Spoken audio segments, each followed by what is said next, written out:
हमारी बहू को ना जाने क्या हो गया गुरुजी, अच्छी रहती है ना जाने से कौन सा भेरू चढ़ जाता है। बोलो सही है कि गलत है? बात बात बात में बोलते हो कि नहीं बोलते? ये कहावत कहां से आई कि मेरी बहू तो अच्छी थी ना जाने इन्हें कहां सा भेरू चढ़ जाता है। मेरी बहू तो बहुत अच्छी, एक हफ्ता तो अच्छी रहे, गरम गरम रोटी भी खिलाए, आदर भी करे, सम्मान भी करे, सत्कार भी करे, सब कुछ करे, पर ये पूरा 1-2 महीना तो अच्छी रहती है, पर 2 महीना में एक बार इसके मुंडा में ना जाने कहीं हो जाए, पूरा 2 महीना का कराया सब पानी फेर गया। इसको कौन सा भेरू चढ़ जाता है? इसको कौन सी भैरवी चढ़ जाती है? इसको क्या हो जाता है? एकदम इसको होता क्या है अच्छी, आदर करती है, बीमार पड़ जाओ तो हॉस्पिटल भी ले जाती है, सम्मान भी करती है, गाड़ी भी चला ले, सब काम बढ़िया कर ले, रोटी भी अच्छी बनाए, सब्जी भी अच्छी बनाए, सब काम जोरदार करे, पर इसके होता क्या है ये समझ में नहीं आता। तो इन्होंने पत्रिका ले जाके दिखाई, पंडित जी बताओ। पंडित जी बोले इनका गुण तो अच्छा मिला, इनका गुण तो अच्छा मिला, कोई दोष भी नहीं है, बढ़िया है, पूरा 24-25 गुण, 27-28 गुण, जितना भी गुण है मिला तो अच्छा है। फिर तकलीफ क्या है? तकलीफ आखिर है क्या? तकलीफ कुछ नहीं है, तकलीफ एक है, जब हमारे भीतर अहंकार आता है, जब हमारे भीतर अभिमान आता है, जब हमारे भीतर कहीं ना कहीं लोभ, कहीं ना कहीं काम, कहीं ना कहीं वासना, कहीं ना कहीं तृष्णा, कहीं ना कहीं आसक्ति जब बढ़ जाती है, तो भैरवी का और भैरव का एक अंश कहीं ना कहीं आ जाता है, कुछ क्षण के लिए एक अंश आ जाता है और वो सब साफ। जब हमारे भीतर लोभ जागा, बहू को भैरवी कब चढ़ी, उसने गुस्सा कब करा? जब तुम्हारे भीतर कहीं लोभ जागृत हुआ, बड़ी बहू को ये वाली साड़ी दे दूंगी, लड़की आएगी तो उसको ये वाली दे दूंगी, और ये दिन भर में से मुंह चलाती है ना, बस तुम्हारे भीतर लोभ जागृत हुआ, आसक्ति जागृत हुई, क्रोध जागृत हुआ, उस समय पर भैरवा भैरवी का एक अंश तुम्हारे यहाँ फिर उस समय प्रकट हो गया। बहू ने बोलना बंद कर दिया, क्रोध में आ गई, उसने अपने पति से कह दिया, शब्द बोले, बाद में मालूम पड़ा कि आखिर हुआ क्या था, लड़ाई किस बात पे थी, बस लड़ाई छोटी सी बात पे थी, वो छोटी सी बात नहीं थी, उसमें अहंकार हमारा भी अड़ा हुआ था। जिस दिन हमने अपने अहंकार को उठाकर कोने में पटकना चालू कर दिया, उस दिन हमारा घर स्वर्ग बन जाएगा, आनंदित बन जाएगा। हम अभिमान से थोड़ा सा पीछे तो हटे।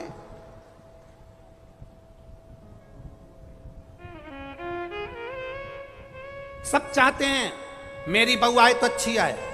ये 3 मित्र पिकनिक करने के लिए गए, और 3 मित्र जब पिकनिक करने के लिए गए तो पिकनिक करने के लिए उन्हें समोसा लिया, कचौड़ी ली, मालपुआ लिया, रबड़ी ली, सब लिया, बालूशाही ली, सब मैसूर पाक वगैरह सब लिया, और लेकर झोला, तीनों मित्र पिकनिक करने गए। पिकनिक करने के लिए बगीचे में बैठते से ही उन्होंने बैग खोला, बैग खोलते से ही उन्होंने देखा कि इसमें खाने का तो सामान है, पर पानी की बोतल नहीं है और कोल्ड ड्रिंक की बोतल नहीं है, दोनों बोतल घर रह गई। अब इन्होंने विचार करा कि अपनी पानी की बोतल और कोल्ड ड्रिंक की बोतल कौन लेकर आए, तो इन्होंने नाम लिखा, पर्ची बनाई, तीनों का नाम लिखकर पर्ची बनाकर कुड़कुड़ा के इसे फेंका, जिसका नाम आएगा वो घर जाएगा, पानी की बोतल लाएगा, कोल्ड ड्रिंक लाएगा, जब तक वो नहीं आएगा तब तक कोई कुछ नहीं खाएगा। इनने पर्ची फेंकी, एक व्यक्ति का नाम आया, उससे कहा तू घर जा और कोल्ड ड्रिंक की बोतल और पानी लेकर आ। वो गया, कहने लगा जब तक तू नहीं आएगा तब तक नाम पानी पिएंगे, नाम कुछ खाएंगे, जल्दी आना, और उसका नाम लेकर उसको भेज दिया। वो चले गया, आधा घंटा हो गया, 1 घंटा हो गया, 1.5 घंटा हो गया, 2 घंटा हो गया, 2.5 घंटा हो गया, 3 घंटा हो गया, पर वो नहीं आया। अब इन दोनों ने आपस में विचार करा, उसकी मम्मी ने कोई काम बता दिया होगा, उसके पिताजी ने कोई काम बता दिया होगा, वो वहां लग गया होगा। एक काम करते हैं, चलो निकालो खाते हैं। इन्होंने पूरा बैग खोला, समोसा निकालकर, दोनों खाने वाले थे, इतनी देर में वो पेड़ के पीछे से सामने आ गया और आते से ही बोला, मुझे मालूम था तुम खा जाओगे, इसलिए मैं गया ही नहीं, इसीलिए मैं नहीं गया। वो इंतजार कर रहा था ये बैग खोल के खाए और मैं सामने आऊं। हम भी इंतजार कर रहे हैं, हम भी ये सोचते हैं जाएंगे, होगा, करेंगे, इंतजार करते रहते हैं, पर परमात्मा की भक्ति में हम रम नहीं पाते, भगवान के भजन में हम रम नहीं पाते। अचानक समोसा निकला और वह पेड़ के पीछे से सामने आ गया। हमारी भी ऐसी आदत है, जब तक हमारे जीवन में तकलीफ नहीं आती, दुख नहीं आता, कष्ट नहीं आता, तब तक हम भी महादेव के मंदिर नहीं जाते। जब दुख तकलीफ कष्ट आता है तब मंदिर जाना चालू करते हैं। शिव पुराण कहती है, एक लोटा जल लेकर आप अभी से शिव की आराधना में लग जाओ, दुख तकलीफ तुम्हारे घर से कोसों दूर हो जाएगी। फिर वो तकलीफ नहीं आने, वो तकलीफ नहीं आएगी।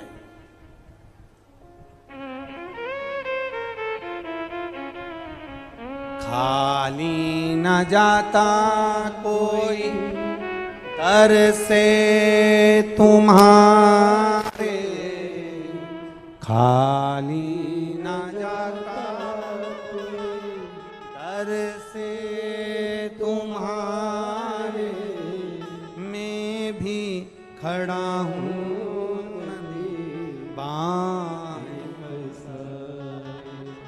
अपने हृदय से लगा लो, लगा लो, गिरा जा रहा हूँ, उठा लो, उठा। शिव की आराधना काल भैरव ने, जो सरस्वती माँ चली, जाकर उन्होंने देखा गायत्री बैठी हैं और उन्होंने अपना वही भैरवी का एक अंश आ गया, सावित्री के रूप में प्रकट हो गई और सावित्री बनकर उन्होंने उसी समय पर श्राप दे दिया, ब्रह्मा जी तुम्हारा मंदिर कहीं ना होगा। एक अंश।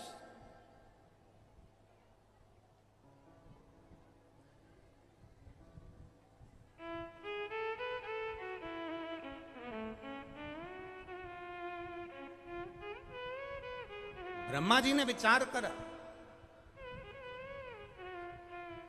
कारण क्या हुआ? मेरा सिर कट चुका है।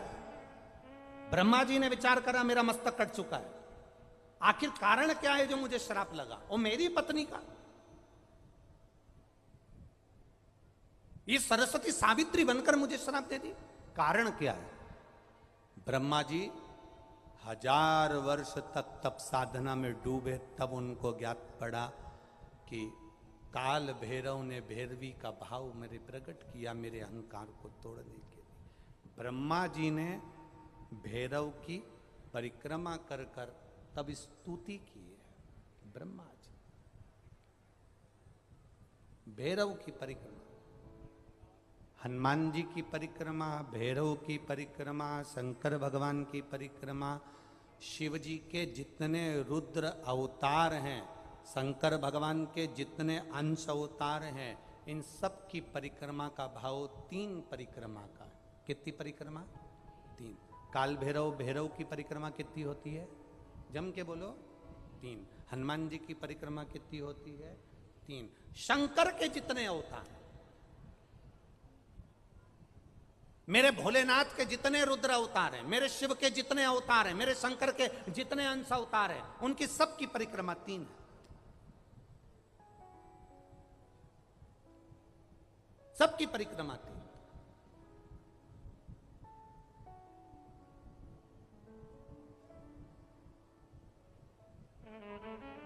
शिव परिक्रमा का भी भाव है, 3 परिक्रमा शंकर की भी है, पर पूरी नहीं। कैसी? आधी। आधी भी कैसी? प्रत्येक शंकर की परिक्रमा का स्मरण होना चाहिए आपको। ये समझे जरा, बहुत अच्छी तरह से आज कथा निकली है तो उसको समझ ले।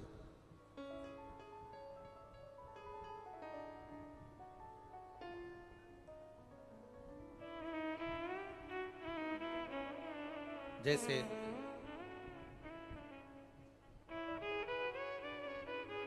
डब्बी और होगी ना, एक डब्बी और है ना, एक डब्बी और है उसमें देखना।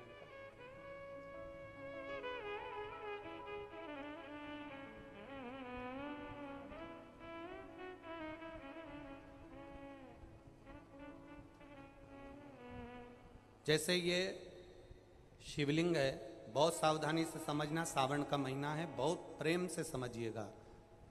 शिव की आदि परिक्रमा जो हम करते हैं, उस परिक्रमा का फल हमें बाबा कब प्रदान करते हैं वो समझने वाला विषय, ठीक है। ये शिवलिंग, ये जलाधारी, ये भगवान के चरणारविंद जहाँ गणेश, कार्तिकेय, अशोक सुंदरी है, उस स्थान का। अब मंदिर के बीच में गर्भगृह में ये शिवलिंग रखा है। हम जब परिक्रमा चालू करते हैं तो यहाँ से यूं गए और यहीं से हम वापस आ गए, वापस हम यहीं से आ गए। शंकर की परिक्रमा पूर्ण कब मानी गई? आधी परिक्रमा को पूर्ण कब कहा गया? शिव की परिक्रमा को हम पूर्ण कैसे मान सकते हैं? हम कहते हैं, हमारे शास्त्र कहते हैं कि शंकर की 3 परिक्रमा करो, या भगवान की 3 परिक्रमा करो, या देवता की 3 परिक्रमा करो। परिक्रमा का फल कब मिलता? परिक्रमा का अंश फल कब मिलता? शिवलिंग जलाधारी मंदिर के बीचों बीच है। जब मंदिर के बीचों बीच है, नंदी बाहर है, आपने परिक्रमा करना प्रारंभ करा, पूजन करने के बाद यहाँ तक गए, यहाँ से पानी बहता है, जल बहता है, तो हम इसको लांघते नहीं है, नहीं लांघते ना, इसको लांघते नहीं है। जब हम परिक्रमा करने के लिए यहाँ तक जब पहुँचते हैं, पहुँचने के बाद यहीं से थोड़ा सा पीछे हटकर हमको शंकर के शिवलिंग के वहीं से खड़े होकर नंदी का दर्शन करना चाहिए। जब हम परिक्रमा कर कर वापिस लौटते हैं, नंदी का इस शिवलिंग के सम्मुख से जब बाहर बैठे नंदी का हम दर्शन करते हैं और वापिस अपनी जगह पर आकर खड़े होते हैं, तब हमारी परिक्रमा एक पूरी मान ली जाती है और उसका फल हमें प्राप्त होता है। उस परिक्रमा का फल, हमने शंकर भगवान की परिक्रमा करी, किसी ने कहा आदि परिक्रमा करो, हम यहाँ तक गए, यहाँ से लौटकर वापिस आ गए। उस परिक्रमा करते समय हमने नंदी का दर्शन एक बार भी नहीं करा। अगर नंदी का दर्शन नहीं करा तो उस परिक्रमा का कोई फल हमें प्राप्त नहीं हो सकता। उस परिक्रमा का कोई फल हमें प्राप्त नहीं हो सकता। अब 3 परिक्रमा हमारा वर्णन किया, तो 3 परिक्रमा क्या करोगे? यहां वापिस आओगे, यहां वापिस जाओगे क्या? बोलो जम के, वापिस जाओगे क्या? नहीं। 3 परिक्रमा शंकर भगवान की जो वर्णन करी गई, यहां से चले, यहां पहुंचे, पहुंचने के बाद आपने यहां शिव जी का शिवलिंग के वहीं से नंदी का दर्शन करा, फिर वापिस पलटे, फिर नंदी का दर्शन करा, फिर पलटे, फिर नंदी का दर्शन करा। यहाँ खड़े होकर आप जब 3 बार नंदी का दर्शन कर लेते हो, एक ही परिक्रमा में 3 बार नंदी का दर्शन कर लेते हो, तो 3 परिक्रमा का फल प्राप्त हो जाता है और हमारा वो कार्य सफल हो जाता है। 3 परिक्रमा का।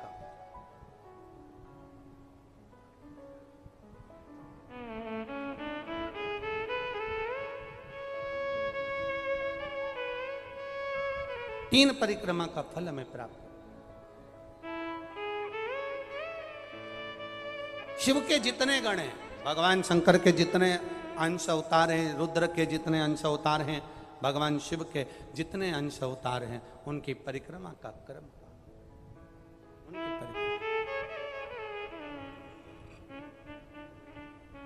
परिक्रमा का सुख अपने आप प्राप्त हो जाता है, अपने आप फल मिल जाता है। नंदी दर्शन शिव कथा कह रही है, भगवान शंकर का संवाद कर रहा है, शिव महापुराण की कथा कर रही है। परमात्मा को पाने का प्रयास ही हमारा मूल है।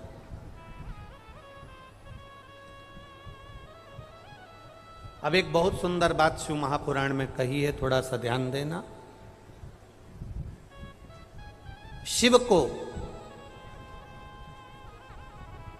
मंत्र से नहीं, तंत्र से नहीं, बहुत साधना से नहीं, बहुत घंटों तक भगवान की आराधना से नहीं, शंकर को प्राप्त करने का तरीका केवल एक सरल शिव महापुराण में कहा, पार्वती जी 1 लोटा जल लेकर शंकर भगवान को समर्पित करती हैं।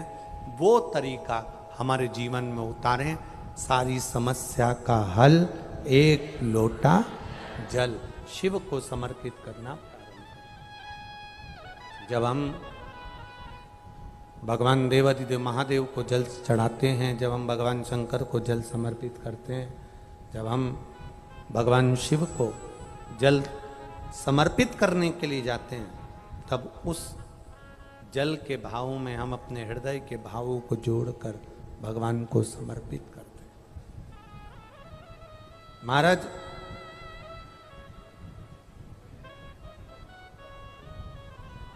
एक किसी ने कल पत्र लिखा था, शायद वो नीचे इसमें हो भी गा, अब ढूंढेंगे तो समय लगेगा। अगर गुरुजी मान लो हमारे घर में शिवलिंग नहीं है,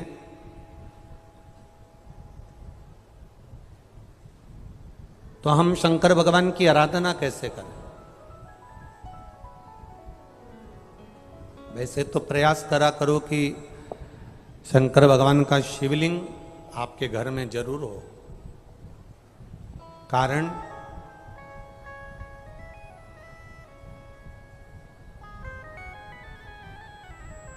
मान लो अगर कोई मंदिर के दरवाजे बंद हैं और घर में कोई समस्या विकट आकर खड़ी हो गई है, कोई बड़ी समस्या हमारे सामने आ गई है, तो हम अपने घर के शिवलिंग की आराधना कर कर उस बेलपत्र और जल को ले जाकर भी, एक पत्र आया है देखो, उस पत्र में उन्होंने अपनी रिपोर्टें भी लगाई हो।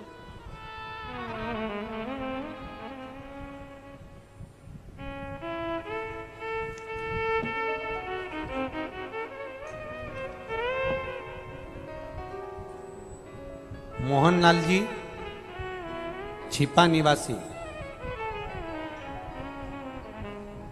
बंगरू, जयपुर का रहने वाले। कहीं बैठे हैं? आप ही हैं? एक बार हाथ हिला दो मोहनलाल जी। मोहनलाल छिपा निवासी, बंगरू, जयपुर का रहने वाला हूं। मेरा मोबाइल नंबर ये लिखा है। गुरुजी, मेरा सन 2015 में लीवर में फॉल्ट हो गया, तो मेरे घर वालों ने हॉस्पिटल में भर्ती कराया। डॉक्टर ने बोला कि इनका लीवर डैमेज हो गया है। मेरे मुंह से ब्लड आना शुरू हो गया, मेरे मुंह से ब्लड आने लगा। फिर हम महीने मेरे को हॉस्पिटल में हर महीने आईसीयू वार्ड में भर्ती होना पड़ता। हर महीने मेरा लीवर फॉल्ट होता, डैमेज होता और मेरे मुंह से ब्लड की उल्टियां होना चालू हो जाती। मेरा घूमना आना जाना सब बंद हो गया। 8 साल से 10 बार मेरा लीवर फॉल्ट हुआ। फिर हमें सन 2022 में किसी ने कहा कि शिवजी के ऊपर चढ़ा हुआ जल पिलाओ और बेलपत्री खिलाओ। तब हमने आपकी कथा सुनी और जल और बेलपत्री का सेवन किया। सीहोर पहुँचे, वहाँ से एक रुद्राक्ष बाबा से लेकर आए। बाबा का एक कंकर भी उठा लाए, विनती कर कर, बाबा लीवर काम करने लगे, ऐसी कृपा करिएगा। मैं क्या वर्णन करूं गुरुदेव, सारी रिपोर्टें मैं डॉक्टर की लगा रहा हूं। लीवर पूरा डैमेज हो चुका था, खराब हो चुका था और बाबा की कृपा से बाबा ने वापिस पुनः मेरा लीवर ठीक कर दिया और मैं अब कोई खून की उल्टी नहीं होती। डॉक्टर की रिपोर्ट लगा रहा हूं।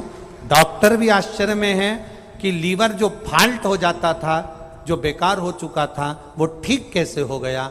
सारी की सारी रिपोर्टें मैं इस लीवर की, डॉक्टर की पूरी जांचें लगा रहा हूं। ये शिव तत्व है, ये ओघड़ी है, ये कृपालु, ये दयालु, ये दातार है। अब ठीक है बाबू, अब ब्लड की उल्टियां तो नहीं हो रही, सारी समस्या का हल। बैठिए बाबू। श्री शिवाय नमस्ते। शिव तत्व इसी को कहते हैं,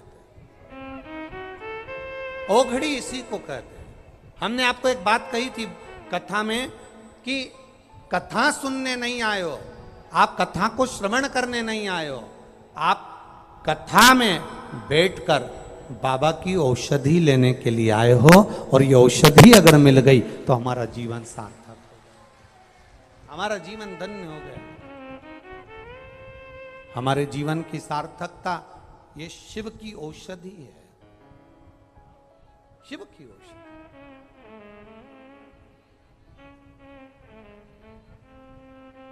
हो सकता है थोड़ा समय लगे, थोड़ा हम फिर कहेंगे वो थोड़ा दुख कटने में समय लग सकता है, पर बाबा जब संभालता है तो फिर कोई तकलीफ, कोई दुख, कोई परेशानी, कोई कष्ट नहीं आता।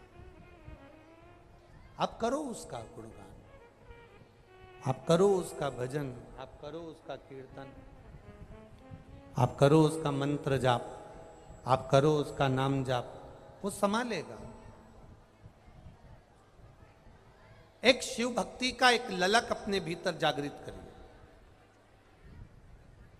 कई लोग कहते हैं अगर हमारे घर में शिवलिंग नहीं है, शंकर का अगर शिवलिंग नहीं है, तो फिर हम शंकर की आराधना कैसे करें। हम आपसे एक बात कहना चाहेंगे, अपने घर में एक छोटा शिवलिंग होना चाहिए, होना चाहिए। और मान लो नहीं है, आपके परिवार के लोग नहीं राजी हो रहे, आपके घर के लोग नहीं राजी हो रहे, आपके परिवार के लोग राजी नहीं हो रहे हैं, तो फिर क्या करोगे। तो कहा शिव महापुराण में सुंदर आनंद के साथ विद्येश्वर संहिता में कहा कि शिवलिंग नहीं होने पर जब आप मंदिर में दिया लगाते हो,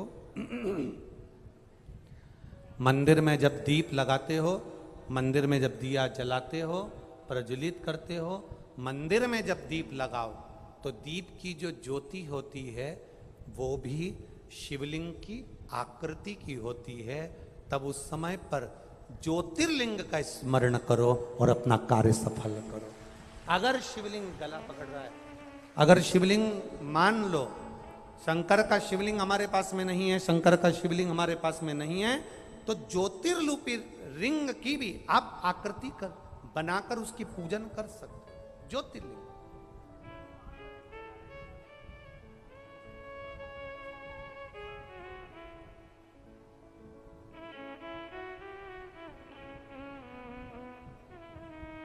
वो क्या बोलते आप लोग, मन मेरा मंदिर आंखें दिया बाती, होठों की है तालियां रोम फूल बाती, रोम रोम जीभा तेरा नाम पुकारती है माँ तेरी आरती। तो जिस दीप को आप प्रज्वलित करते हो, जिस दिए को आप जलाते हो, जिस दीप को आप प्रज्वलित करते हो, उस दिए की जो बाती में जो अग्नि रहती है वो भी लिंग का स्वरूप है, वो भी लिंग का स्वरूप है। इसको हमारे यहां ज्योतिर्लिंग कहा गया, ज्योतिर्लिंग नहीं, ज्योतिर्लिंग कहा गया।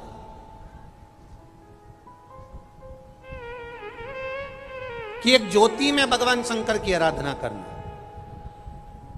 भगवान शिव की स्तुति करना, भगवान शंकर की आराधना में डूबना, एक ज्योति के प्रतिबिंब में, एक ज्योति के स्वरूप में। शिव कथा कह रही है, भगवान शंकर का संवाद कर रहा है।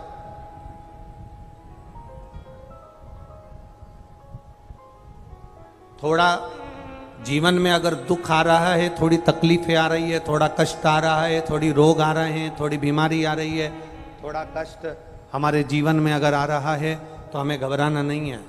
ये माताओं से हमने सीखा है, इन माताओं को आता है, दाल चावल बनाने से पहले, दाल चावल को कुकर में रखने से पहले मेरी माताएं दाल और चावल को अच्छे से धोती है। बोलो री जी हो, सही है कि गलत है? ये माताओं से हमने सीखा है।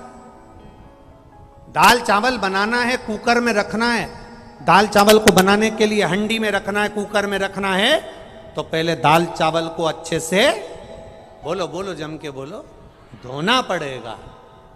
तो भगवान भी अपने दिल रूपी कुकर में जब तुमको रखता है, उससे पहले तुमको धोता है।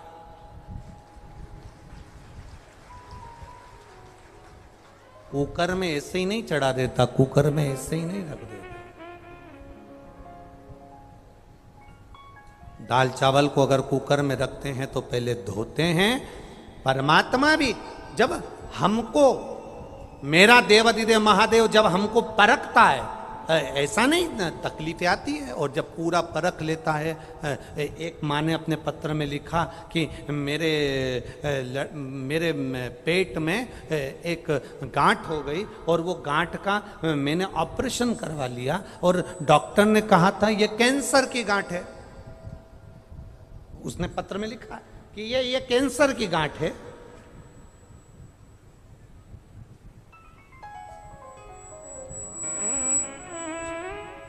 मैं निशा सुनील टेलर, झालावाड़ निवासी हूं।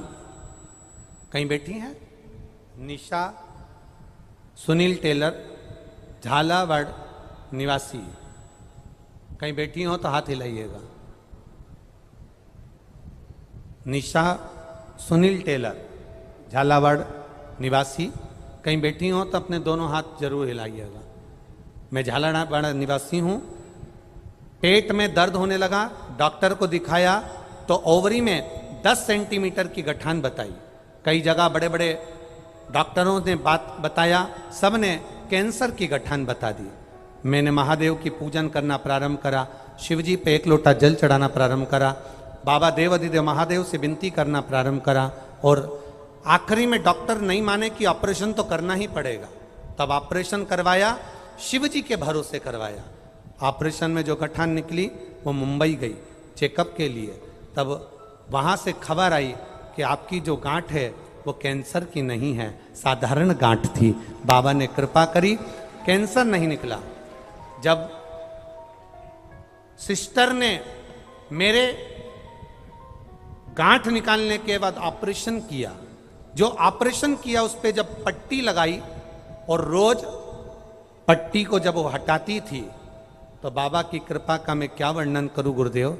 वो डॉक्टर सिस्टर भी कहते थे कि आपकी पट्टी हटाने पर ऐसा लगता है कि आपकी पट्टी के अंदर कोई बेलपत्री रख देता है और उस बेलपत्री की पत्ती उस पट्टी के अंदर मिल जाती है। ये इन्होंने पत्र में लिखा है, ये यहाँ पर लिखा, पढ़ो उसको। अखबार में आप लोग जितने लोग मीडिया के माध्यम से देख रहे हो उसमें भी आप पढ़ सकते हो। ड्रेसिंग से यह पत्ते कहां से आए, दोनों दिन ऐसा ही हुआ।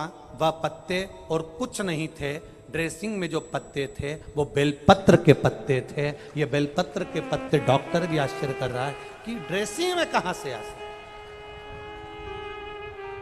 तेरी कृपा बिना ना हिले एक भी अणु, लेते हैं श्वास तेरी कृपा से तनो तनो। हम जिसकी आराधना कर रहे हैं, हम जिसका भरोसा कर रहे हैं, हम जिसका विश्वास कर रहे हैं, हम जिसकी दृढ़ता कर रहे हैं, हम जिसका अनुमोदन कर रहे हैं, हम जिसकी भक्ति में डूबे हुए हैं, उसमें तुम्हारा स्मरण होना चाहिए कि अगर हॉस्पिटल में भी हो, दुख की घड़ी में भी हो, तो तुम अकेले नहीं हो। तुम्हारा महादेव तुम्हारे साथ में कदम से कदम मिलाकर चल रहा है। तुम्हारा महादेव तुम्हारे साथ में कदम से कदम मिलाकर चल रहा है। तुम्हारे दुख की घड़ी में तुम अकेले नहीं हो। तुमने जो 1 लोटा जल समर्पित करा, तुमने जो 1 लोटा पानी शंकर भगवान को चढ़ाया है, तुमने जो 1 लोटा जल शिव जी को समर्पित करा है, मेरा देव अधिदेव महादेव तुम्हारे साथ में कदम से कदम मिलाकर चला है। कदम से कदम करो भजन उसका, शिव भक्ति रम।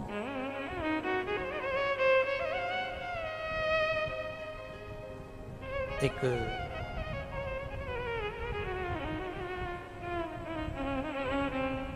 कुकर के अंदर चावल को रखने से पहले दाल चावल को धोया जाता है, उसी तरह भगवान भी अपने दिल में रखने से पहले अपने भक्त को अच्छे से धो देता है, धोता है। दुख सुख ये सब दुख सुख का पानी डालकर हमको धोएगा, हमको साफ करेगा वो, तब जाकर कहीं फिर हम भगवान के हो पाते हैं। कई लोग कहते हैं गुरुजी हमें, हमारे घर के लोग गाली देते हैं, हमारे परिवार वाले अपशब्द कहते हैं, महाराज ताने देते हैं, हमारे घर के लोग गालियाँ देते हैं, अपशब्द कहते हैं, आड़ा टेढ़ा कहते हैं, जब देखो जब कुछ ना कुछ बोलते ही रहते हैं, ताना देते रहते हैं, गाली देते रहते हैं, अपशब्द कहते रहते हैं। हम उनसे कहते हैं तुम्हारा काम है मंदिर तक जाना, तुम्हारा काम है भगवान शंकर के दरवाजे तक जाना। काल भैरव की उस चौखट के नीचे अपना मस्तक आ गया, निकलकर मंदिर में एक लोटा जल चढ़ाया है, एक ना एक दिन वो अपने आप अपने दुख को पूरा खींच लेता है, और खींचा फिर हमारा सुख हमारे सामने प्रकट हो।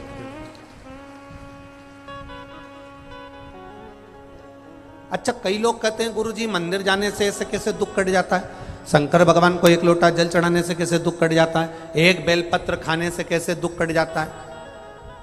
क्या भगवान के मंदिर पहले लोग नहीं जाते थे? क्या भगवान को एक लोटा जल पहले लोग नहीं चढ़ाते थे? क्या पहले लोग शंकर की आराधना नहीं करते थे? इतने बैठे हो, और जितने लोग आस्था चैनल पर सुन रहे हैं, जितने फेसबुक यूट्यूब पर सुन रहे हैं, वो भी जरा सावधानी से सुनना, ईमानदारी से बोलना। पहले क्या तुम रोज शंकर जी के मंदिर जाते थे? केवल सोमवार को चले गए, या कभी सावन का महीना आ गया तो चले गए, या फिर शिवरात्रि आ गई तो चले गए, या कोई तीज त्योहार आ गया तो चले गए। रोज शंकर के मंदिर कोई नहीं जाता था। जब हम प्रतिदिन मंदिर जाते जाते हैं, एक रस्सी से पानी खींचे जाओ तो पत्थर पर भी निशान रस्सी का पड़ जाता है। जब हम रोज मंदिर जाते हैं तो भगवान की दृष्टि पड़ ही जाती है और हमारा कल्याण हो ही जाता है। पड़ रहा है निशान।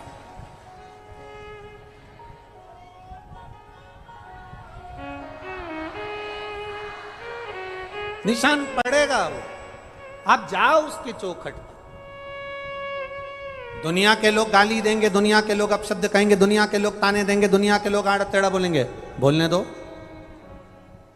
आड़ा टेढ़ा बोलने दो, शब्द बोलने दो, अपशब्द बोलने दो। ये इतने सारे किसान बहन भाई भी बैठे होंगे, फसल बोते होंगे, जमीन में जो बीज ऊपर की ऊपर पड़ा रहता है वो पौधा बनता है क्या? पेड़ बनता है क्या? नहीं, अंकुरित हो जाएगा, इतना सा अंकुरण उसमें हो जाएगा, पर वो पौधा नहीं बन पाएगा, वो पेड़ नहीं बन पाएगा। जो बीज जमीन के अंदर दब गया, जो बीज जमीन के अंदर चला गया, वजन पड़ गया, दब गया, तब वो बीज पौधा बना, पेड़ बना, अंकुरित हुआ और वृक्ष बनकर सामने आया। जिसको दुनिया के लोग दबा देते हैं, गाली देते हैं, अपशब्द कहते हैं, ताने देते हैं, रोज रोज मंदिर जाती है, रोज रोज शंकर जी के मंदिर जाती है, सियोर वाले महाराज के कहने पे चलती है, पशुपति व्रत करती है, सोमवार का व्रत करती है, एक लोटा जल चढ़ाने जाती है, अपने आप को सावित्री समझती है, अपने आप को सत्यवान समझती है। दुनिया के लोग जब तुमको दबाते हैं, अपशब्द कहते हैं, ताना देते हैं, समझ लेना बीज जमीन के अंदर जा रहा है। जिस पर मिट्टी पड़ती चली जाती है वो बीज एक दिन पेड़ बन जाता है। और आपको जब गालियां पड़ती है, अपशब्द कहते हैं, ताने देते हैं, आड़ा टेढ़ा कहते हैं, आड़ा टेढ़ा शब्द कहते हैं, तुम मिट्टी में दबते चले जाते हो और एक दिन पेड़ बनकर जब सामने आते हो तो दुनिया के लोग भी चक्कर में पड़ जाते हैं कि इसका इतना कल्याण कैसे हो गया, इसके पास इतना धन कैसे आ गया, इसके पास इतना वैभव कैसे आ गया, इसकी इतनी सत्ता कैसे हो गई, इतना धन कैसे आ गया, आखिर कैसे। क्या अजमेर में, पुष्कर में क्या धनपति करोड़पति नहीं है? ईमानदारी से बोलो, जरा जरा जम के तो बोलो, है कि नहीं? अजमेर में, पुष्कर में क्या कोई करोड़पति नहीं है, धनपति नहीं है, वैभवपति नहीं है, सत्तापति नहीं है?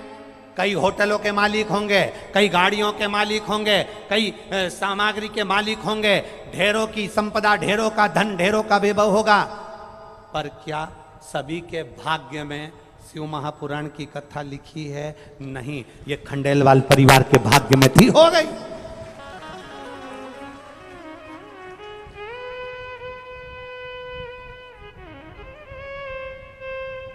और कहा भगवान भी पूरी परीक्षा लेता है, दिन में कथा पूरी करवा देता है, रात को पानी गिरवा देता है, परीक्षा पूरी लेता है, वो पूरी पूरी लेगा। और पानी भी ऐसा वैसा नहीं आता, दमदारी से भड़ भड़ करके आता, परीक्षा पूरी लेता हो।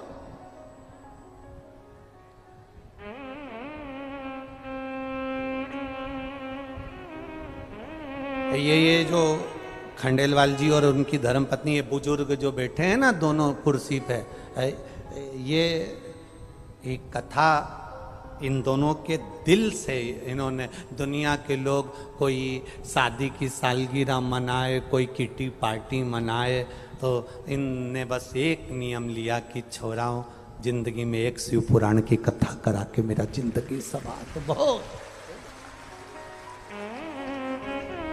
और धन्य है इनके बच्चे भी, इनकी बहुएं भी, इनकी बेटियां भी, इनका परिवार साधुवाद का पात्र है। इतनी बड़ी कथा में व्यवस्थाएं करना थोड़ा कठिन पड़ता है। बोलो रीजी जी, सही है कि गलत है? इतनी व्यवस्था करना बड़ा कठिन काम।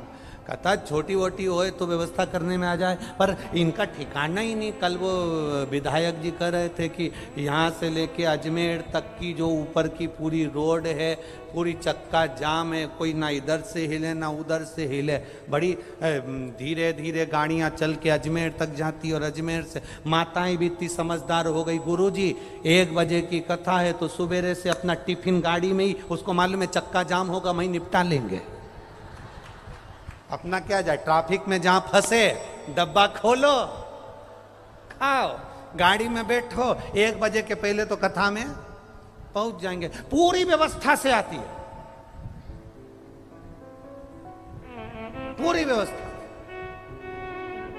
यही शिव भक्ति है, इसी को शंकर की भक्ति कहते हैं। महाराज सहजता नहीं है कहीं। शिव ने अगर आपको पकड़ा है, आप शिव महापुराण की कथा में बैठे हो, आप शंकर की कथा में आए हो, ऐसा नहीं कि संसार में किसी को दुख नहीं है, दुख सबको है। संसार में कौन सुखी?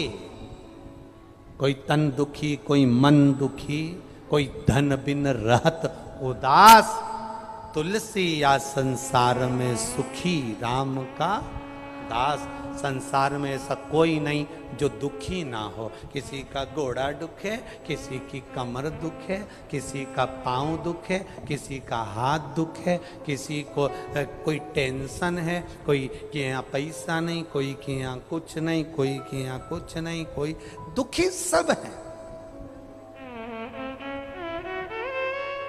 पर तुम्हारे दुख को तुम किससे कह कर आओगे? अगर तुम्हारे दुख को तुम किसी से कह भी दोगे तो क्या वो हल कर देगा? तुम अपने दुख को सियोर वाले महाराज को कह दोगे तो क्या वो हल कर देगा? नहीं। तुमसे ज्यादा दुखी तो बड़े बड़े महाराज हैं।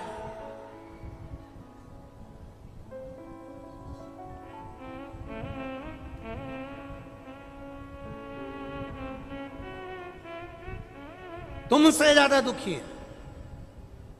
तुम किसी को सरल मत समझो कि हम दुखी हैं, सब सुखी हैं। ना ना ना ना ना ना, ये हमको लगता है कि हम दुखी हैं ना। बहुत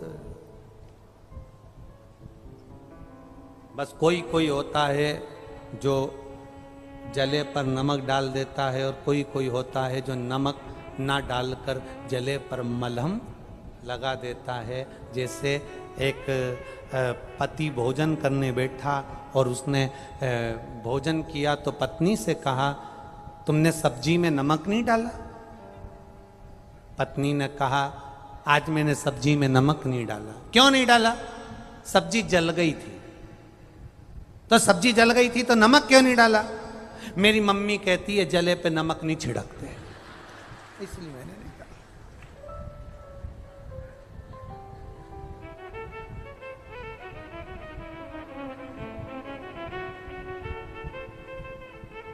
पति ने कहा, तेरी मम्मी ने ये सब्जी का नहीं बोला। तो पत्नी ने बोला, कौन सी सब्जी?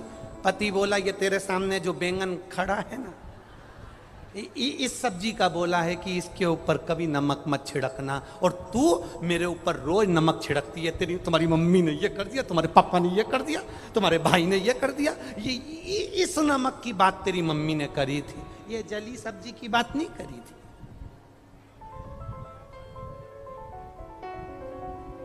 दुखी कौन नहीं है? दुखी सब है। किससे कहोगे? किसी महाराज से जाकर कहोगे कि हमें दुख है? महाराज के घर में जाकर देखना कि वो कौन सा सुखी है। महाराज के घर में जाकर देखना कौन सा सुखी है। संसार में कोई सुखी नहीं। शिव महापुराण की कथा कहती है, अपने दुख को कोई दूसरा नहीं काट सकता। पहले भी कथा में कहा, खुजाल चलेगी, हमको खुजालना पड़ेगा। भूख लगेगी, हमको भोजन करना पड़ेगा। प्यास लगेगी, हमको पानी पीना पड़ेगा। और मान लो सिर हमारा दुखा तो गोली भी, बोलो बोलो जम के बोलो, हमको खाना पड़ेगा।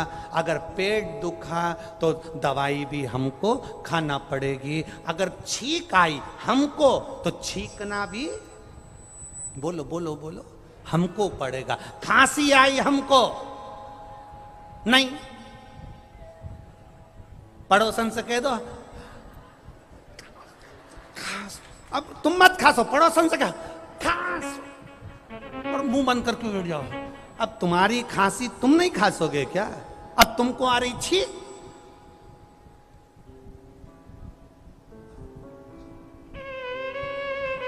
अब इतना बड़ा मुंह फाड़ के बैठी है और पड़ोसी से कहता छींक। अब छींक तुमको आ रही, पड़ोसी छींकेगा तो उससे कौन सा फायदा होगा? भूख तुमको लग रही, पड़ोसी भोजन करेगा तो कौन सा फायदा होगा? प्यास तुमको लग रही, पड़ोसी पानी पिएगा तो कौन सा फायदा होगा? दुख तुम्हारा है, कोई दूसरा कैसे काट देगा? तुम शंकर के मंदिर में जल चढ़ाओगे तो कटेगा ना, दूसरा कैसे काट सकता? अपने दुख को स्वयं काटना, अपनी तकलीफ को स्वयं मिटाना है। कोई की सामर्थ्यता नहीं कि कोई मिटा दे। भाई हम सियोर वाले महाराज के भरोसे मत रहना। हम फिर कहते हैं, शंकर अकेले ही नहीं, शंकर भगवान के जितने रुद्र अवतार हैं, चाहे वो हनुमान जी हो, काल भैरव हो, चाहे वो नंदी हो, भृंगी हो, आदि कादिक जितने भी हैं, कमल हो, बगला मुख हो, जितने भी भगवान के रूप हैं, दुनिया के लोगों ने डराया हमको, दुनिया के लोगों ने डराने का प्रयास करा हमको कि भगवान ये देखो, हनुमान जी के मंदिर स्त्री नहीं जा सकती, हनुमान जी के मंदिर में नारी प्रवेश नहीं कर सकती, हनुमान जी के मंदिर में स्त्री दर्शन नहीं कर सकती, शंकर जी के मंदिर में नारी अंदर प्रवेश नहीं कर सकती, शिव जी के मंदिर में कोई स्त्री जा नहीं सकती, शंकर भगवान, भैरव भगवान के भैरव जी तो तंत्र मंत्र के देवता हैं, इनका उपासना नारी नहीं कर सकती, हनुमान जी हैं तो इनकी उपासना नारी नहीं कर सकती। ये लोगों ने भ्रम फैलाया।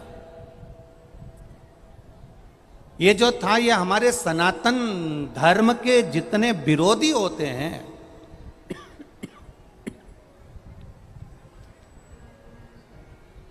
सनातन धर्म के जितने विरोधी हैं, सनातन धर्म का जितना विरोध करने वाले होते हैं, वो हमारे सनातन धर्म को तोड़ने के लिए यहीं से शुरुआत करते हैं। क्या शुरुआत करते हैं कि तुम मंदिर मत जाना, स्त्री मंदिर नहीं जाए, हनुमान जी के दर्शन मत करना, शंकर जी के मंदिर मत जाना, भैरव जी के मंदिर मत जाना, इनके मंदिर मत जाना, उनके मंदिर मत जाना, वहाँ जाने से ऐसा हो जाता है, भगवान को जल चढ़ाने से वैसा हो जाएगा, तो हनुमान जी का दर्शन करने से ऐसा हो जाएगा। ये हमारे सनातन धर्म के जो पूर्व से विरोधी चले आ रहे हैं, वो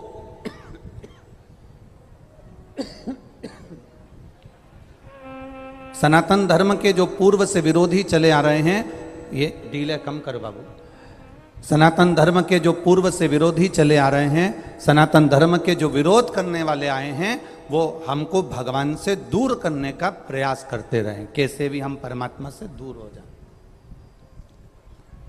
कैसे भी हम भगवान से दूर हो जाएं। और जब धीरे धीरे आप परमात्मा से दूर होते चले गए, भगवान से दूर होते चले गए, और भगवान से जब धीरे धीरे तुमने दूरी बना ली, परमात्मा से आप धीरे धीरे जब दूर होते चले गए, आपका मन सनातन धर्म से हटने लगा। सनातन धर्म से मन हटने लगा तो दूसरे धर्म में तुम्हारा मन जाने लगा। अब तुम्हें सनातन धर्म ठीक नहीं लगने लगा।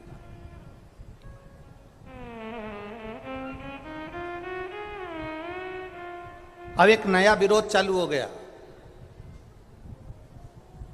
सनातन धर्म को फिर तोड़ने का। अब नए बेटा बेटी मंदिर जाना चालू कर दिया। करे कि नहीं करे? बोलो बोलो, जम के बोलो राजस्थान वाले, करे ना? छोटे छोटे बच्चे मंदिर जा रहे कि नहीं जा रहे? बेटा बेटी नवयुवक बच्चे मंदिर जा रहे कि नहीं जा रहे? पशुपति व्रत कर रहे कि नहीं कर रहे? एक लोटा जल चढ़ा रहे कि नहीं चढ़ा रहे? अब जब पूरे भारत में सनातन धर्म आगे बढ़ गया और लोग मंदिर जाना चालू कर दिए, तो फिर विधर्मियों ने एक नई चाल चलना चालू कर दी और एक दो हमारे सनातन धर्म के लोगों के कान में भरना चालू करा कि अब मंदिर में जाना तो ये ऐसे कपड़े पहनकर लड़की ना आए, वैसे कपड़े पहनकर लड़के ना आए, ऐसे वस्त्र पहनकर लड़कियां ना आए। उन्होंने चाल चलकर हमारे सनातन धर्म वालों को कह दिया। तो लोगों ने ये कह दिया कि मंदिर जाना तो ये इस कपड़े को पहनकर मत जाना। अब बताओ, ईमानदारी से बोलना, भोलेनाथ तुम्हारा कपड़ा देखता है कि तुम्हारा कलेजा देखता है? शिव कपड़े से कभी प्रसन्न नहीं हुए।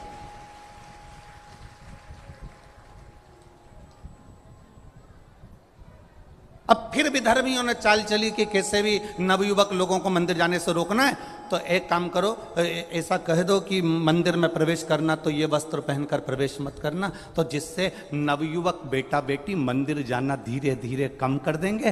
बूढ़े बूढ़े लोग ब्रह्मा जी का मंदिर दर्शन करने अंदर जाएंगे और जवान जवान बच्चे कह देंगे हम तो जीन्स पहने, हम तो टी शर्ट पहने, हम नहीं जा रहे, मम्मी तुम दर्शन करके आ जाओ। और ये बाहर बैठ के आराम से चाय पिएंगे, मंदिर के अंदर भी ये पाँव नहीं रखेंगे, और धीरे धीरे फिर भी धर्मियों की चाल पूरी सफल हो जाएगी और तुम्हें मंदिर से दूर कर दिया जाएगा और फिर इनको दूसरे धर्म में भेज दिया जाएगा। ये बड़ी बड़ी चाल है, छोटी मोटी नहीं है। और हमारा व्यक्ति हमारा होकर इस चाल को नहीं समझ पाता, और उन्होंने कह दिया हमारे मंदिर में साहब ये कपड़े पहनकर मत आना, तुम ये मंदिर में वस्त्र ही वाला पहनकर मत आना। भगवान कपड़े से कभी प्रसन्न नहीं हुआ।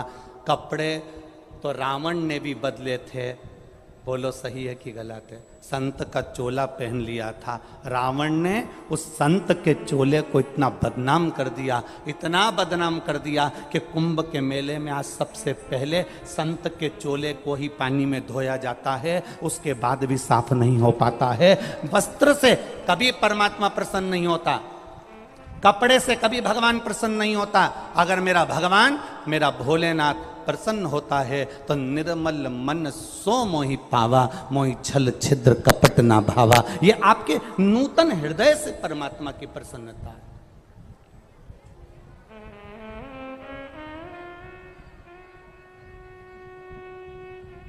ये आपके नूतन हृदय से परमात्मा की प्रसन्नता का भाव है। आपके हृदय से भगवान की प्रसन्नता है। भगवान को ना तुम्हारा वस्त्र देखता है, ना भगवान तुम्हारी दौलत देखता है, ना भगवान तुम्हारा धन देखता है, ना भगवान तुम्हारा वैभव देखता है। भगवान अगर देखता है तो केवल तुम्हारे मन में जो भोलापन है, तुम्हारे मन में जो श्रद्धा समाई है, तुम्हारे मन में जो विश्वास जागृत हुआ है परमात्मा के प्रति, परमात्मा केवल वही देखता है। उसके सिवाय भगवान कुछ नहीं देखता। भगवान देखता ही नहीं है। अरे भाई,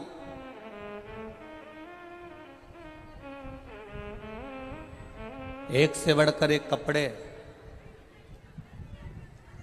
कपड़े की दुकान पर, शोरूम में पुतले पहने रहते हैं। बोलो पहनते कि नहीं पहनते? एक से बढ़कर एक कपड़े की दुकान में, शोरूम में पुतले पहनते हैं। तो क्या पुतले को भगवान मिल जाता है?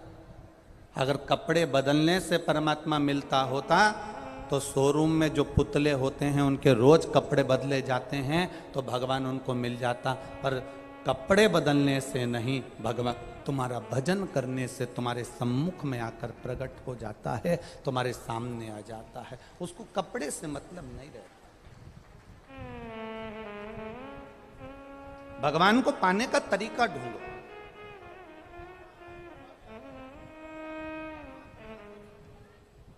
भगवान को पाने का जब तरीका हम ढूंढेंगे, भगवान को पाने का जब तरीका ढूंढने का हम प्रयास करेंगे, भगवान को पाने का जब हम प्रयास करेंगे तो हमारा परमात्मा हमारे सामने होगा।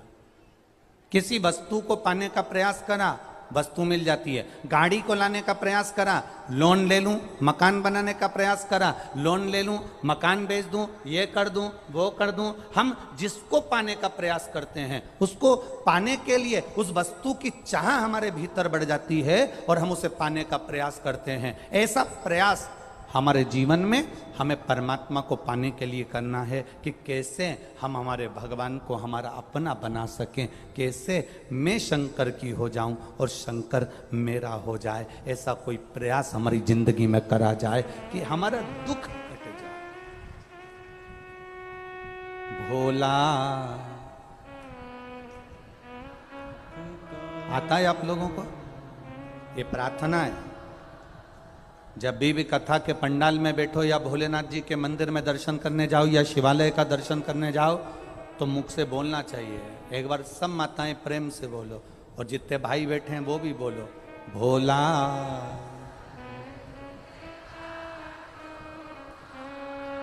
ओ भोला सब दुख काटो, शिव शंकर जग तेरी भोले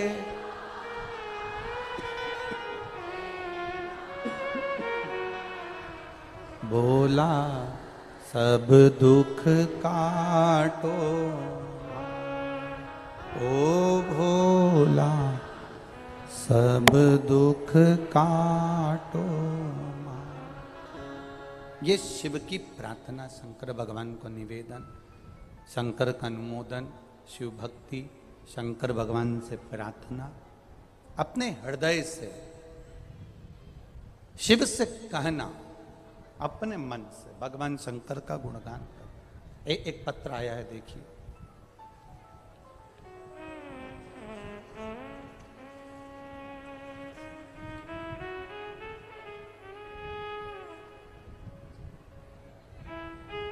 मैं जगदीश प्रसाद सेन, पुत्र गेंदालाल जी सेन, उम्र 67 वर्ष। कहीं बैठे हैं गेंदालाल जी? जगदीश प्रसाद सेन कहीं बैठे हो तो हाथ हिलाइएगा। आप ही हैं? ऐसे हाथ हिला दो जगदीश जी। इतने सारे लोग क्यों खड़े हैं? परिवार वाले हैं क्या?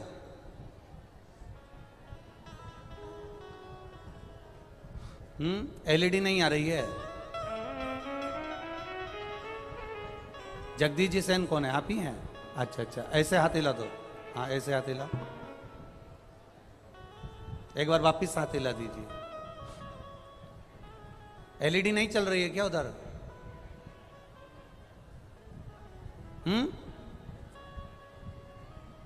आवाज तो आ रही है ना? एलईडी नहीं चल रही, उधर की एलईडियां चालू करिए।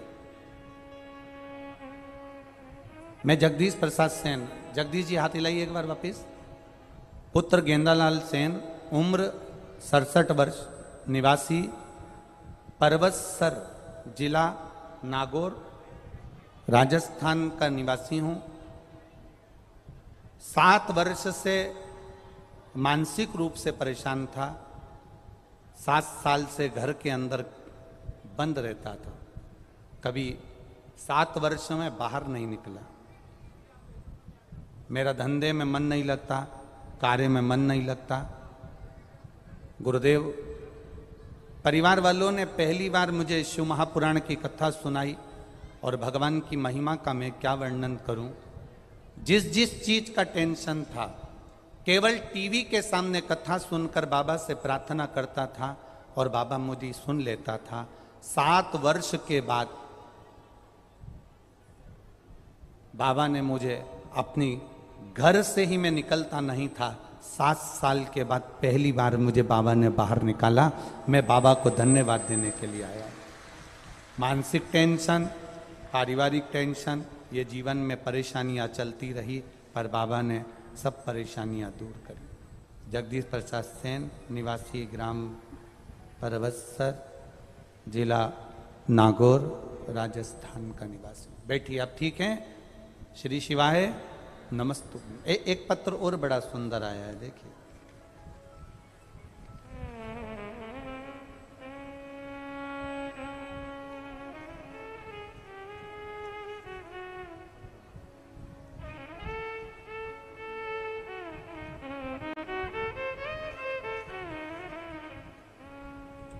शंभु शरण मांगू घड़ी रे घड़ी, दुख का तो दया करी दर्शन आँखों। मेरा नाम नेहा प्रसाद टिंकर, पता जयपुर चौड़ा रास्ता के निवासी हूँ, राजस्थान की। कहीं बैठी हों तो हाथ हिला सकती हैं। नेहा प्रसाद टिंकर, जयपुर चौड़ा रास्ता की निवासी हूँ। कहीं बैठी हों तो अपना हाथ हिला सकती हैं। जहाँ भी बैठी हों अपने दोनों हाथ हिला सकती हैं। दिख गई क्या? एक बार ऐसे हाथ हिला दो। अच्छा अच्छा, ठीक है ठीक है ठीक है। बाबा, मैं एक लोटे जल का क्या वर्णन करूं, बेलपत्ती का मैं क्या वर्णन करूं। मेरे देवर को यूरिन में गठान हो गई थी और गठान बहुत गंभीर थी। हमने उसे जयपुर में दिखाया। डॉक्टर ने बताया कि यह बीमारी पूरे भारत में 6 लोगों को हुई है। पूरे भारत में यह बीमारी केवल 6 लोगों को हुई है और इस बीमारी का नाम पेल्विक लिपोमेटोसिस है, जो कैंसर से भी ज्यादा खतरनाक है। एक बार कैंसर ठीक हो सकता है, पर यह बीमारी कभी ठीक नहीं हो सकती। उसे हम चेन्नई लेकर गए और वहां पर जाकर ऑपरेशन का खर्चा बताया 15 लाख रुपए। 10 से 15 लाख का खर्चा जब चेन्नई में बताया। ऑपरेशन की कोई गारंटी नहीं है। हम उसे, जब उन्होंने कहा कि ऑपरेशन तो हम कर देंगे पर गारंटी नहीं है, क्योंकि ये पेल्विक लियोमेटोसिस बीमारी एक ऐसी बीमारी है कि पूरे भारत में केवल 6 लोगों को है। कैंसर ठीक हो सकता है पर यह बीमारी कभी जिंदगी में ठीक नहीं हो सकती। और इसमें ऑपरेशन तो हम कर देंगे पर ठीक होगा कि नहीं होगा यह भरोसा नहीं है, उठेगा कि नहीं उठेगा इसका कोई गारंटी नहीं है। हम उसे वापिस जयपुर लेकर आ गए। हमारी पड़ोसन ने कहा कि सीहोर वाला महाराज कथा करता है टीवी पर, 1 बजे या कभी कभी 2 बजे कथा आती है, उसको सुनो। हमने शिव महापुराण की कथा टीवी पर सुनना चालू करी। मेरे पति ने मंदिर जाना चालू करा। 1 लोटा जल चढ़ाते, बेलपत्र लेकर आते, देवर को देते। कुंदकेश्वर महादेव का नाम लेकर जल चढ़ाकर जब देवर को देना चालू करा, बेलपत्र खिलाना चालू करा, वापिस ऑपरेशन के हिसाब से चेन्नई लेकर गए तो डॉक्टर ने जब जांच करी तो बताया कि इसके शरीर में कोई बीमारी नहीं है, बीमारी ठीक हो गई। हम बाबा को यहाँ प्रणाम करने के लिए आए। हर हर महादेव। बैठिए बहन, हर हर महादेव। अब ठीक है वो? श्री शिवाय नमस्तुभ्यम। बैठी। शिव तत्व होता ही ऐसा।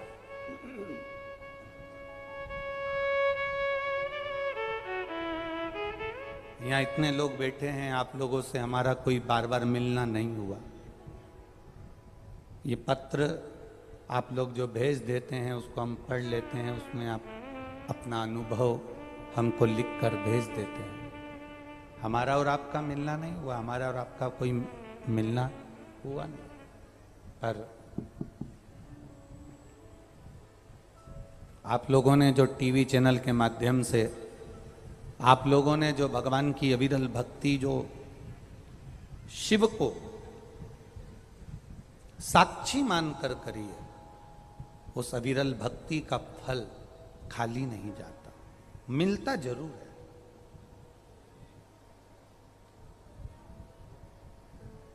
हम पहले भी कथा में कहे, आज फिर कह रहे हैं कि गाड़ी को लाने के लिए प्रयास करा जाता है, वस्तु को लाने के लिए प्रयास करा जाता है, तो महादेव को भी अपने हृदय में लाने के लिए प्रयास करना मत भूलना, वो प्राप्त हो जाएगा। आप करो प्रयास, वो मिलेगा। आप करो पुकार, वो मिलेगा। खाली ना जाता कोई दर से तुम्हारे, खाली ना जाता कोई दर से तुम्हारे, मैं भी खड़ा हूँ नन्ही बाहें पसारे, अपने हृदय से लगा लो, लगा लो, गिरा जा रहा हूँ, उठा लो, प्रभु अपने दर से अब तो लगा लो, गिरा जा रहा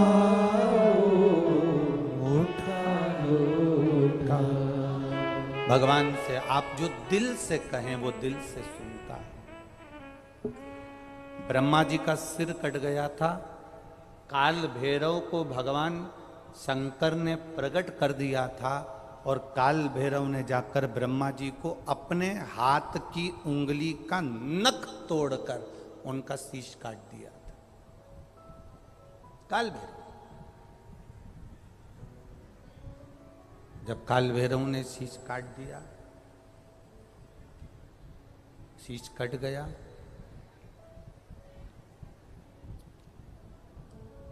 भैरव, काल भैरव का आदर, सम्मान, सत्कार सभी देवताओं ने किया।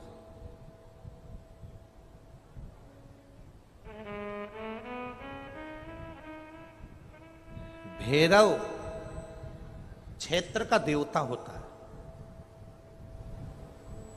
भैरव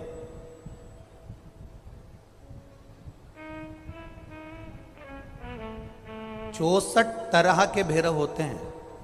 कितने तरह के? 64। 64 तरह के भैरव होते हैं, और 64 तरह के भैरव, जितने भैरव होते हैं उतनी भैरवी होती है। क्योंकि शिव के साथ शक्ति जरूरी है, भैरव के साथ भैरवी जरूरी है, क्योंकि भैरव शंकर भगवान का एक अंश रूप है, क्योंकि शिव ने उसको प्रकट करा। हाँ, दुनिया के लोग भले भैरव जी को बदनाम करने में लगे, ये तो शुरू से चला आ रहा है। भैरव जी को कोई बीड़ी पिला देता है, कोई सिगरेट पिला देता है, कोई कह देता है कि भैरव बाबा को तो बीड़ी दे दो, भैरव बाबा को तो सिगरेट दे दो। ये ढोंग और प्रपंच मेरे शंकर की कथा में नहीं है।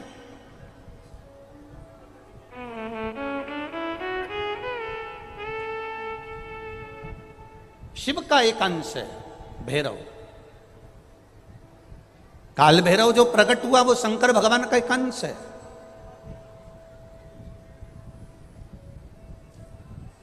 काल भैरव जो प्रकट हुए वो शिव का एक अंश रूप है। और काल भैरव जब प्रकट हुए सारे देवताओं ने उनका आदर करा, इंद्र ने उनका सम्मान करा, इंद्र उनकी सेवा में लगे, वायु देव, गरुण देव, वरुण देव, जितने भी देवता हैं सब ने उनका आदर करा। अब आदर करते करते करते करते माता लक्ष्मी जी ने भी काल भैरव को निमंत्रण दिया। जरा सुनिएगा, बहुत सुंदर कथा है पुष्कर राज की। इस कथा को अपनी जिंदगी में उतारना जरूर। काल भैरव का निमंत्रण माता लक्ष्मी जी ने दिया और माता लक्ष्मी जी ने काल भैरव को निमंत्रण दिया कि काल भैरव आप बैकुंठ में पधारो और बैकुंठ की भूमि को आप पधार कर आनंदित करिए। तो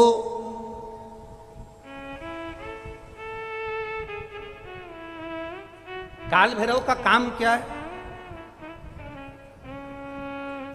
काल भैरव का कार्य क्या है? ये यहाँ राजस्थान की भूमि पर तो वैसे भी भैरू जी के मंदिर बहुत है। बोलो सही है कि गलत है? और पूरी दुनिया में जितनी भी, पूरी भारत की भूमि पर दुनिया के लोग कहीं पर भी लें, कहीं पर भी रहें, पर भैरू पूजने के लिए हमारे राजस्थान में आते जरूर हैं। भले वो कभी भी आए पर राजस्थान में आकर भैरू पूज कर जाते ही हैं।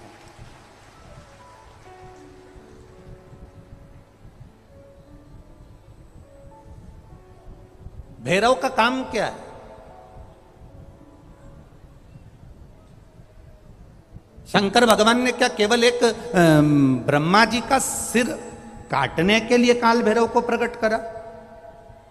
केवल एक कार्य के लिए ब्रह्मा जी ने, भगवान शिव जी ने काल भैरव को प्रकट करा? केवल एक काम के लिए? नहीं। मेरा भोलेनाथ एक कार्य के लिए काल भैरव को कभी प्रकट नहीं कर सकता, क्योंकि मेरे भोलेनाथ ने जब जब जो काम किया है वो संपूर्ण ब्रह्मांड के कल्याण के लिए किया है। इसलिए ब्रह्मा के सिर काटने के लिए, अकेले केवल ब्रह्मा का सिर काटने के लिए भगवान काल भैरव को प्रकट नहीं कर सकते। तब काल भैरव के प्रकट होने का कारण क्या है? भैरव के प्रकट होने का कारण क्या है? भैरू जी के प्रकट होने का कारण क्या है? भैरव प्रकट क्यों हुए हैं? तो शंकर भगवान जब काल भैरव जब नारायण के यहाँ बैकुंठ में गए और भगवान बैकुंठ में जब पहुंचे तो लक्ष्मी जी ने भगवान नारायण से पूछा, प्रभु मेरे मन के संशय को मिटाइए, ये भैरव प्रकट क्यों हुए हैं? केवल ब्रह्मा का सिर काटने के लिए?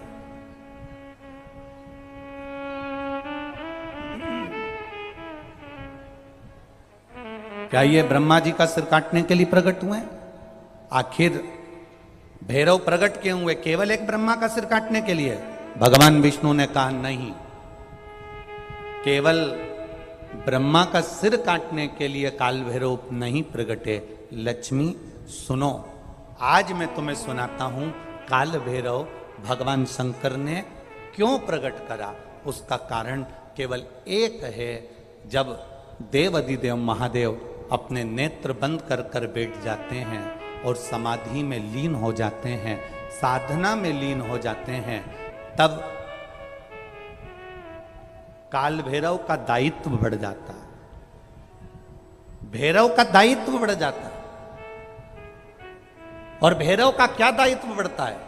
तो सुनो लक्ष्मी, भैरव का दायित्व यह बढ़ जाता है कि जो शंकर के शिवालय में पहुंचता है, जो शंकर के शिवालय में पांव रखता है, जो शंकर के शिवालय में अंदर पहुंचकर शिवालय में अपना चरण रखते रखते रखते रखते देहली से जब अंदर जाता है और शिवालय में शंकर भगवान के शिवलिंग की आराधना करता है, जल चढ़ाता है, शमी पत्र चढ़ाता है, बेल पत्र चढ़ाता है, कमल पुष्प चढ़ाता है, भगवान की श्रृंगार कर कर चंदन अबीर गंध से जो पूजन करता है भगवान की, जब वो अंदर प्रवेश करता है तो भैरव का दायित्व ये हो जाता है कि उसके दुख को भैरव उसी समय पर भक्षण कर लेता है और उसको सुख देकर भेज देता है। ये भैरव का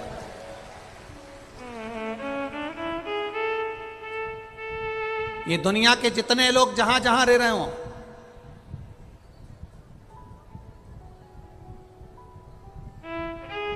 मारवाड़ का रहने वाला व्यक्ति, राजस्थान का रहने वाला व्यक्ति अपने भैरव की पूजन करने जरूर आता है, अपने भैरव को जरूर ढूंढता है कि मेरा भैरव कौन सा है, मेरे भैरव का दर्शन कहां, मैं कहां जाऊं, कौन सा गांव है मेरा जहां मैं भैरव का दर्शन कर सकता हूं।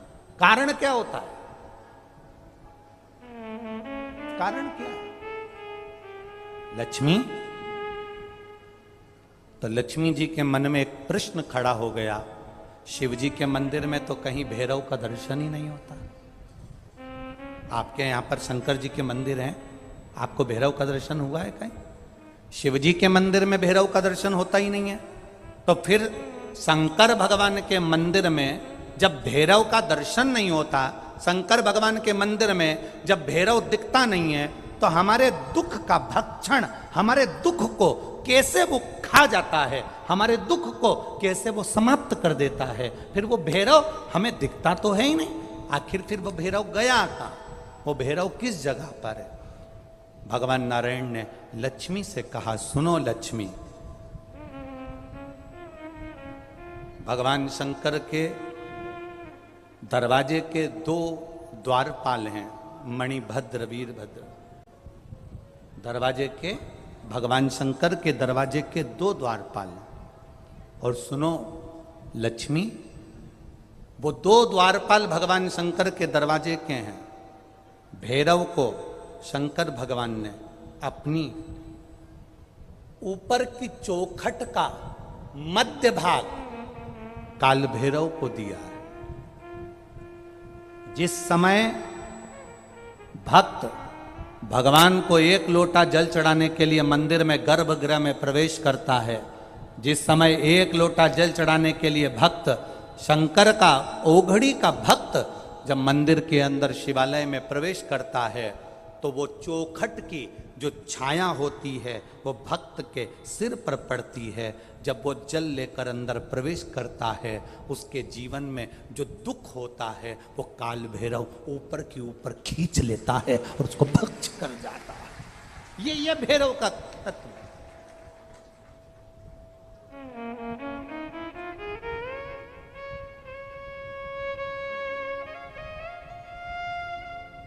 भैरव और भैरवी का कार्य क्या है? आपको सुख देना। भैरव और भैरवी का कार्य क्या है? आपके भीतर यदि अहंकार आ गया, आपके भीतर यदि अभिमान आ गया, आपके भीतर यदि अभिमत्ता आ गई, आपके भीतर यदि कपट आ गया, आपके भीतर यदि बेईमानी आ गई, आपके भीतर यदि प्रपंच आ गया, आपके भीतर यदि काम, वासना, आसक्ति, तृष्णा, लोभ समाहित हो गया, तो भैरव और भैरवी इसको खींच लेते हैं। ये शरीर के अंदर एक तरंग के रूप में प्रवेश कर खींच लेते हैं। भैरव और भैरवी वो हुआ पुष्कर राज की भूमि पर हुआ। पुष्कर राज की भूमि पर हुआ वो।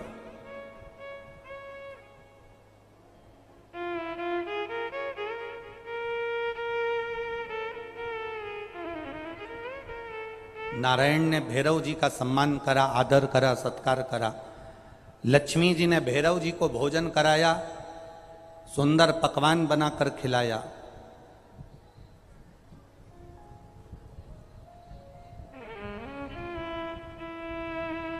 इतने में ब्रह्मा जी के ठहाका लगाने की आवाज बैकुंठ में पहुंच गई। ब्रह्मा जी के हंसने की आवाज बैकुंठ धाम तक पहुंच गई। ब्रह्मा जी के मुस्कुराने की आवाज, हंसने की आवाज बैकुंठ धाम तक पहुंच गई। और जब बैकुंठ धाम में काल भैरव भोजन कर रहे थे, ब्रह्मा जी के ठाक लगाने की आवाज पहुंची तो लक्ष्मी जी तुरंत उसी समय पर नारायण के पास जाकर पूछती हैं, क्या बात है, कौन हंस रहा है? तो कहा, ब्रह्मलोक में ब्रह्मा जी हंसे हैं। उसका हंसने का कारण क्या है? हंसने का कारण क्या है? भगवान ने कहा, उनके हंसने का एक कारण है, ब्रह्मा जी पृथ्वी पर एक यज्ञ करने वाले हैं। वो यज्ञ संपूर्ण जगत के कल्याण के लिए करने वाले हैं, पर उस यज्ञ की सबसे बड़ी एक बात है कि जगत का तो कल्याण करने के लिए ब्रह्मा जी यज्ञ कर रहे हैं, पर कहीं ना कहीं उनके भीतर कुछ अंश में अहम समाहित हो गया। जब तक वो अहंकार उनका नहीं टूटेगा तब तक उस यज्ञशाला में ब्रह्मा नहीं बैठ सकते। अहंकार टूटेगा तो यज्ञशाला में पहुंच जाए। आपका अभिमान कौन तोड़ता है? आपका अहंकार कौन तोड़ता है? आपका विश्वास कौन तोड़ता है? आपका भरोसा कौन तोड़ता है? तुम्हारा पड़ोसी कभी तुम्हारा विश्वास नहीं तोड़ेगा। तुम्हारे रिश्तेदार, तुम्हारा ये जितने दूसरे लोग हैं, ये तुम्हारा कहीं ना कहीं अहंकार नहीं तोड़ेंगे। अहंकार कौन तोड़ता है? हमारा खुद का अपना। जो माँ बहुत कहती है ना, मैं ऐसी बहू लेकर आऊंगी, ऐसी बहू लेकर आऊंगी, मेरा पांव दबाएगी, आदर करेगी, सत्कार करेगी। दूसरे की बहुओं में दिन भर गलती जो निकालती है, दूसरे की बहुओं को दिन भर देखा करती है, उसकी बहू ने ऐसा कर दिया, उसकी बहू ने तो सिर पे पल्लू नहीं लिया, मैं गई तो पांव नहीं पड़ा, मैं गई तो ऐसा नहीं हुआ। बस तैयारी कर लेना, तेरे घर में जो बहू आएगी वो चंद्र घंटा से कम नहीं आएगी।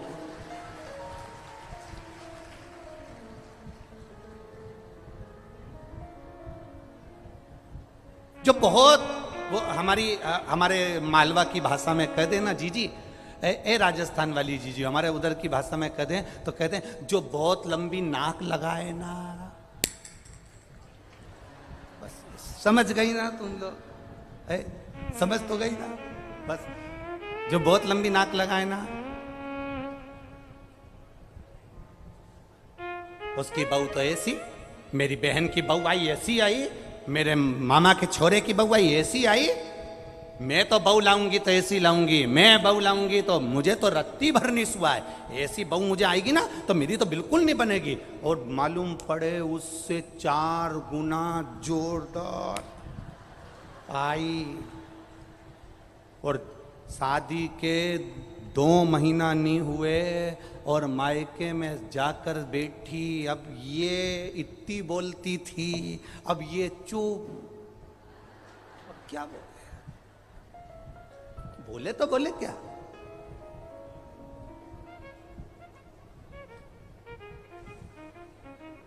अब बोले तो बोले क्या? क्या क्या बोलेगी?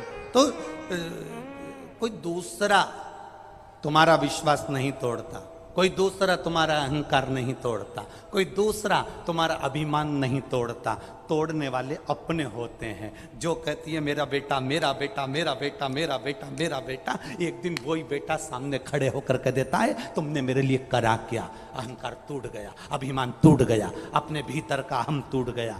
जिसका तुम्हें अभिमान है, जिसका तुम्हें अहंकार है, जिसका तुम अभिमत्ता करते हो, सबसे पहले अहंकार तोड़ने वाला कोई दूसरा नहीं होगा, अभिमान तोड़ने वाला कोई दूसरा नहीं होगा, अपना होगा। ब्रह्मा जी को अहंकार थोड़ा सा आ गया, इसलिए ठाका लगाया। तब काल भैरव के कानों में शब्द पहुंच गया। लक्ष्मी जी ने भोजन कराते कराते कह दिया, भैरव तुमने अपना काम कर दिया, ब्रह्मा जी का सिर काट दिया।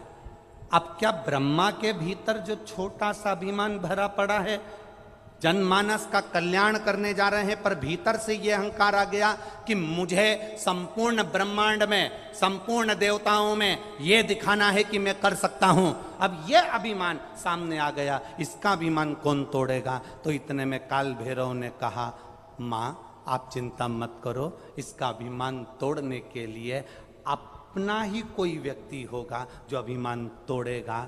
सरस्वती जिस समय पर पुष्कर में श्रृंगार कर रही होगी, उस समय जब माता सरस्वती जाएगी, उस समय मेरी 64 भैरवियाँ हैं, उस 64 भैरवी में से एक भैरवी सरस्वती के अंदर प्रवेश करा दूंगा और सरस्वती नहीं रहेगी, भैरवी के प्रवेश से वो सावित्री बन जाएगी और